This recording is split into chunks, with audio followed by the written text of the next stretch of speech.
नारायण नारायण नारायण। कामिका एकादशी। युधिष्ठिर ने पूछा, गोविंद वासुदेव, आपको मेरा नमस्कार है। सावन के कृष्ण पक्ष में कौन सी एकादशी होती है, कृपया उसका वर्णन कीजिए। भगवान श्री कृष्ण बोले, राजन सुनो, मैं तुम्हें एक पापनाशक उपाख्यान सुनाता हूँ, जिसे पूर्व काल में ब्रह्मा जी ने नारद के पूछने पर कहा था। नारद जी ने प्रश्न किया, हे भगवान, हे कमलासन, मैं आपसे यह सुनना चाहता हूँ कि सावन के कृष्ण पक्ष में जो एकादशी होती है उसका नाम क्या है, उसके देवता कौन है तथा उससे कौन सा पुण्य होता है। प्रभु यह सब बताइए। ब्रह्मा जी ने कहा, नारद सुनो, मैं संपूर्ण लोगों के हित की इच्छा से तुम्हारे प्रश्न का उत्तर दे रहा हूँ। सावन मास में जो कृष्ण पक्ष की एकादशी होती है उसका नाम कामिका है। उसके स्मरण मात्र से वाजपेय यज्ञ का फल मिलता है। उस दिन श्रीधर, हरि, विष्णु, माधव और मधुसूदन आदि नामों से भगवान का पूजन करना चाहिए। भगवान श्री कृष्ण के पूजन से जो फल मिलता है वह गंगा, काशी, नैमिषारण्य तथा पुष्कर क्षेत्र में भी सुलभ नहीं है। सिंह राशि के बृहस्पति होने पर तथा वैतिपात और दंड योग में गोदावरी स्नान से जिस फल की प्राप्ति होती है वही फल भगवान श्री कृष्ण के पूजन से भी मिलता है। जो समुद्र और वन सहित समूची पृथ्वी का दान करता है तथा जो कामिका एकादशी का व्रत करता है, वे दोनों समान फल के भागी माने गए हैं। जो ब्याई हुई गाय को अन्यान्य सामग्रियों सहित दान करता है, उस मनुष्य को जिस फल की प्राप्ति होती है वही कामिका एकादशी का व्रत करने वाले को मिलता है। जो नरश्रेष्ठ सावन मास में भगवान श्रीधर का पूजन करता है उसके द्वारा गंधर्वों और नागों सहित संपूर्ण देवताओं की पूजा हो जाती है। अतः पाप भीरु मनुष्य को यथाशक्ति पूरा प्रयत्न करके कामिका एकादशी के दिन श्री हरि का पूजन करना चाहिए। जो पाप रूपी पंख से भरे हुए संसार समुद्र में डूब रहे हैं, उनका उद्धार करने के लिए कामिका एकादशी का व्रत सबसे उत्तम है। अध्यात्म विद्या परायण पुरुषों को जिस फल की प्राप्ति होती है उससे बहुत अधिक फल कामिका एकादशी व्रत का सेवन करने वालों को मिलता है।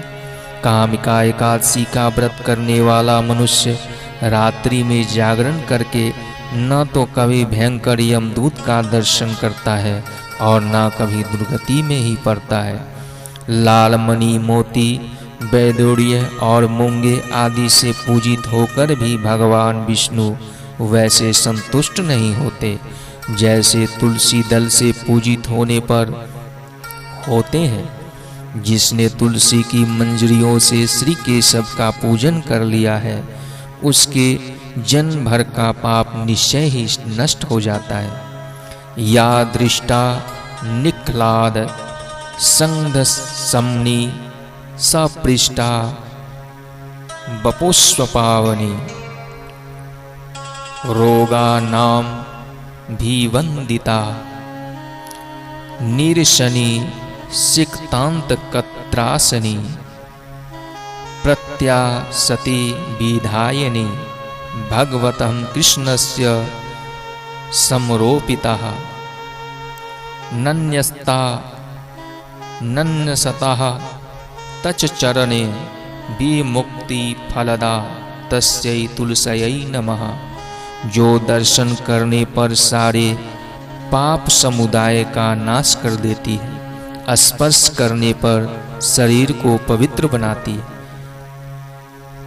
प्रणाम करने पर रोगों का निवारण करती, जल से सींचने पर यमराज को भी भय पहुंचाती, आरोपित करने पर भगवान श्री कृष्ण के समीप ले जाती और भगवान के चरणों में चढ़ाने पर मोक्ष रूपी फल प्रदान करती है। उस तुलसी देवी को नमस्कार है। ये पद्म पुराण से लिया गया। जो मनुष्य एकादशी को दिन रात दीप दान करता है, उसके पुण्य की संख्या चित्रगुप्त भी नहीं जानते।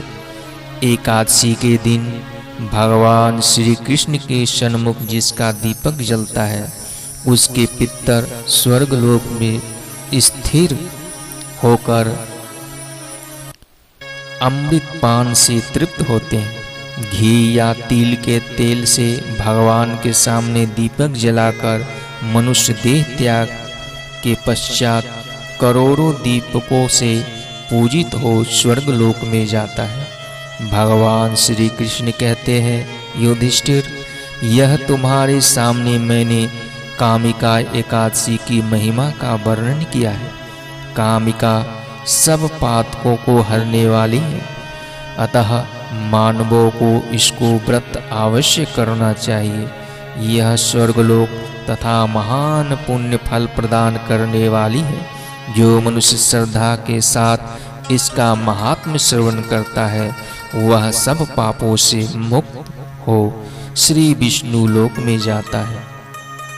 नारायण नारायण नारायण नारायण। यह मैं कही जानूं बिरला कोई, हृदय कलुषता क्यों रहे जाघट ऐसी होई। प्रेमा भक्ति जिस हृदय में प्रकट होती है, उस हृदय से दोष निवृत्त हो जाते हैं। प्रेम रस नित्य नवीन रस है।